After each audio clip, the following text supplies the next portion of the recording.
In 1975, inside a Kodak laboratory in Rochester, New York, a 24-year-old engineer built a machine that threatened one of the most profitable business empires in American history. It weighed 8 pounds.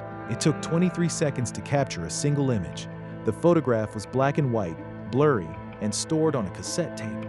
But the machine mattered for one reason. It did not use film, and Kodak understood immediately what that meant. The company patented the invention, filed the paperwork, protected the intellectual property, and then, quietly, strategically, did almost nothing with it. Because Kodak was not afraid the technology would fail. Kodak was afraid the technology would work. At the time, Kodak controlled nearly the entire American photography industry. Their film was everywhere. Their chemistry labs processed billions of photographs. 140,000 people worked for the company. Entire careers depended on film continuing to exist. Entire executive compensation packages depended on it. Entire cities depended on it. And the terrifying part is this: Kodak did not miss the future. They predicted it, precisely, years before anyone else. Internal reports warned management that digital photography would eventually destroy the company's core business. Executives read the reports. The engineers demonstrated the technology. The patents accumulated. And still, year after year, Kodak protected the old business instead of building the new one. By 2012, the company filed for bankruptcy, not because they failed to invent the future, but because they could not survive the consequences of their own invention. And almost every major industry facing artificial intelligence today is standing in the exact same position Kodak stood in nearly 50 years ago. To understand why Kodak froze, you first have to understand how powerful the company really was. Kodak was not simply a camera company. Kodak was infrastructure. George Eastman founded the company in 1888 with an idea so effective it reshaped modern memory itself. Before Kodak, photography was expensive, technical, and inaccessible. Most people would never own a camera. Most families would never document their daily lives. Kodak changed that. In 1900, Kodak released the Brownie camera for $1. $1. For the first time in history, ordinary people could record birthdays, weddings, vacations, childhood. Kodak turned memory into a consumer product, and then they built one of the most profitable ecosystems in American corporate history. The camera was never the real business. Film was, processing was, chemical manufacturing was, recurring consumer behavior was. Every photograph taken created another future purchase. More film, more development, more paper, more chemicals, more infrastructure. By the 1970s, the machine was extraordinary. Kodak controlled more than 90% of the American film market. Their margins were enormous. Their distribution network was global.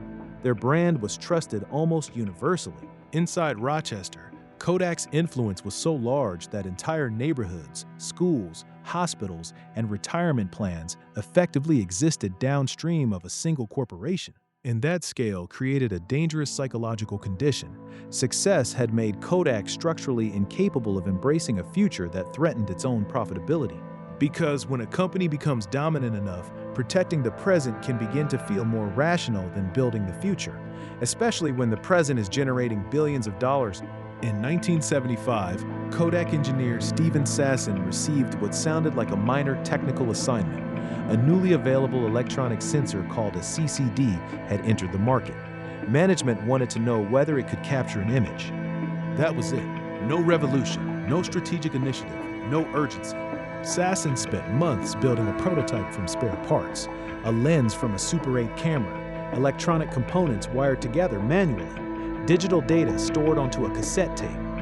The result looked less like the future of photography and more like a science fair experiment.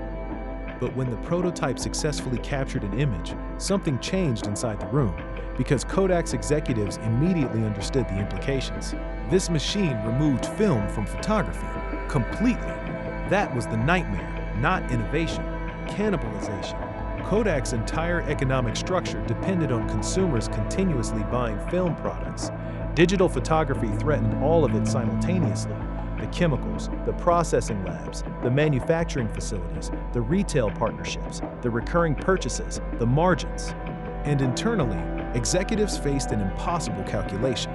If they aggressively pursued digital photography, they could destroy one of the most profitable business models on Earth. If they ignored digital photography, someone else eventually would not. That is the trap, the same trap confronting companies facing artificial intelligence right now. Because disruptive technology rarely destroys companies immediately. First, it creates internal conflict, and internal conflict is often fatal long before competition becomes fatal. Kodak's problem was never technological incompetence.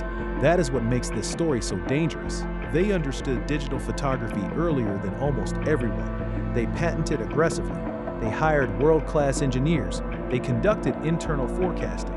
And in 1979, a Kodak employee named Larry Madison produced a report warning management that digital photography would eventually replace film entirely. Not partially, entirely. And remarkably, the timeline was close to correct. The disruption unfolded almost exactly as Kodak predicted. But prediction alone changes nothing, because inside large organizations, information and incentives are not the same thing. Executives knew digital mattered, but executives were also rewarded for protecting quarterly profitability. Middle managers knew transformation was necessary, but middle managers also knew aggressive disruption could damage their divisions, budgets, influence, and careers. Investors wanted innovation, but they also wanted stable margins. Employees wanted security, but security depended on preserving the old business. Everyone could see the future. Almost nobody was incentivized to accelerate it. And so Kodak drifted into one of the most expensive strategic paralysis events in corporate history. The company invested in digital cautiously, slowly, defensively. They wanted digital growth without damaging film revenue. But that was impossible, because truly disruptive technology does not politely coexist with the business model it replaces. It consumes it. While Kodak hesitated, other companies moved aggressively. Sony, Canon, Nikon, Casio. These companies had an enormous advantage. They were not protecting a film empire. They had nothing meaningful to cannibalize, which meant they could move faster, experiment harder, and accept lower short-term profitability in exchange for long-term dominance. That difference became decisive, because disruption often favors outsiders for one simple reason. Outsiders are emotionally free to destroy the existing market. Incumbents usually are not. Through the 1980s and 1990s, digital photography improved rapidly. Image quality increased, storage became cheaper, processing speeds improved, consumer behavior began shifting. And Kodak responded the way many large institutions respond under pressure. Half measures, they launched digital products, accumulated more than 1,000 digital imaging patents, developed important technologies, built pieces of the future, but never fully reorganized around it.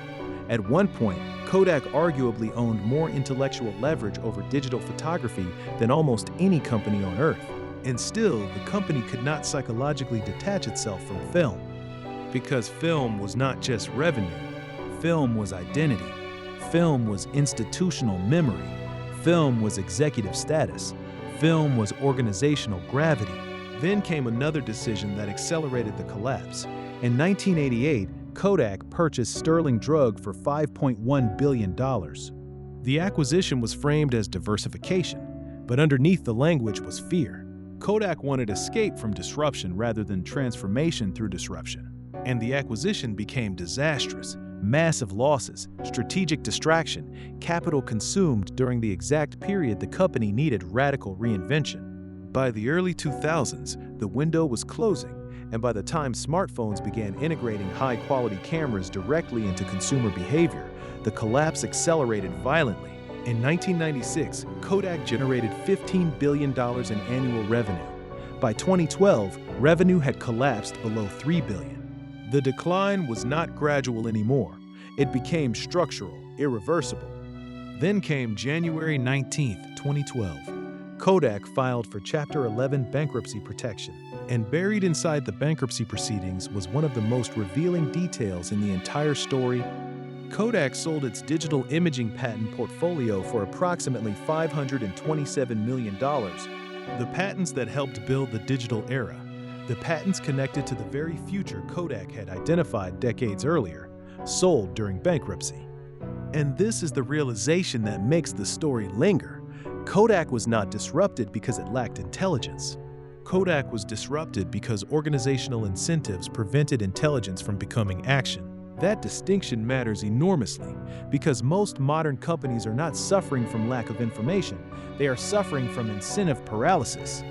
The reports already exist, the data already exists, the warnings already exist, the technology already exists. The conflict is whether leadership structures are willing to absorb short-term pain before the market forces them to absorb catastrophic pain later. At its peak, Kodak employed more than 140,000 people. Today, the company employs a fraction of that number. And when numbers this large collapse, the damage spreads outward, through pensions, through families, through tax bases, through local businesses, through school systems, through identity itself. Rochester was not simply home to Kodak. Rochester was built around Kodak. The company shaped the city's economic bloodstream for generations. Researchers studying Rochester later described Kodak's collapse as one of the most consequential economic events in the city's modern history. And for workers inside the company, the collapse often felt deeply personal because many employees had done everything institutions tell people to do. Build a career, stay loyal, develop expertise, commit long-term, trust stability. Then stability disappeared anyway. Not overnight, but slowly enough that many people could feel it happening while remaining unable to stop it. And that may be the most unsettling part of the Kodak story. The people inside the system often recognized the danger long before the system changed course. Kodak is usually taught as a photography story. It is not. It is an incentive story. And that is why artificial intelligence makes this case suddenly feel modern again. Right now, executives across healthcare, finance, law, consulting, logistics, media, software, and customer service are confronting versions of the exact same calculation Kodak faced decades ago. Protect the current system, or accelerate the next one before someone else does. The tension is already visible. Law firms experimenting cautiously with AI while protecting billable hour structures. Universities integrating AI slowly, while tuition economics remain dependent on older systems. Consulting firms automating analysis while still charging for human labor. Media companies licensing AI tools while fearing what those tools may eventually replace. The technology is no longer theoretical. That phase is over. The real question now is organizational willingness. Which companies are genuinely restructuring around AI? Which companies are performing innovation publicly while resisting it internally? And which executives are quietly making the same decision Kodak made? Protect today, delay tomorrow. Hope the transition arrives slowly enough to manage. Because the unsettling truth behind Kodak's collapse is this: the company actually understood the future remarkably well. They simply could not survive the incentives of the present. Steven Sassen's original digital camera now sits inside the Smithsonian Institution. In 2009, President Barack Obama awarded Sasson the National Medal of Technology and Innovation. 3 years later, Kodak filed for bankruptcy. The company invented part of the future, but invention alone was never the problem. Acting on it was. And somewhere tonight, inside a boardroom confronting artificial intelligence, another company is making the same calculation all over again. Next on Disruption Files, 50,000 call center workers, one AI system, and the industry that thought it was safe.